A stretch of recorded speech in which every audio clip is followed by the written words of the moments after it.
શબ્દો અલગ છે પણ લાગણી એક છે। માં કહો કે મહાકાલ વાત તો એક છે। નમસ્કાર મિત્રો, તમારું બધાનું હાર્દિક સ્વાગત છે આજની સિરીઝમાં। આજનો મુદ્દો છે કે ભગવાન શિવ ઉપર કઈ વસ્તુનો અભિષેક કરવામાં આવે તો ભગવાન શિવજી આપણે ઉપર પ્રસન્ન થાય છે। તો જે કોઈ મિત્ર નવા હોય તો ચેનલને લાઈક સબસ્ક્રાઈબ કરી દેજો। તો ચાલો આપણે જાણીએ કે ભગવાન શિવજીને કઈ વસ્તુનો અભિષેક કરવામાં આવે તો ભગવાન શિવજી પ્રસન્ન થઈ જાય છે। આમ તો આપણે જાણીએ છીએ કે સૃષ્ટિનો આરંભ પણ ભગવાન શિવે જ કર્યો છે અને અંત પણ ભગવાન શિવ જ કરવાના છે। પરંતુ જે માણસને મનગમતી વસ્તુ મળી જાય ને તો જે માણસ રાજી થઈ જાય છે, તેમ ભગવાન શિવને પણ જો મનગમતી વસ્તુ મળી જાય ને તો ભગવાન શિવ પણ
થાય છે।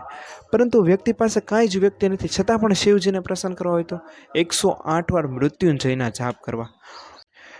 મહાદેવની પ્રકૃતિમાં ખુલ્લા દિલથી સુંદરતા વેરી છે। તમારું જીવન પણ પ્રકૃતિની જેમ રમણીય થઈ જાય જો થોડીક ભક્તિ મહાદેવની થઈ જાય। તો જો મિત્રો અમારો વિડીયો ભક્તિનો વિડીયો ગમ્યો હોય તો લાઈક સબસ્ક્રાઈબ અને શેર કરજો।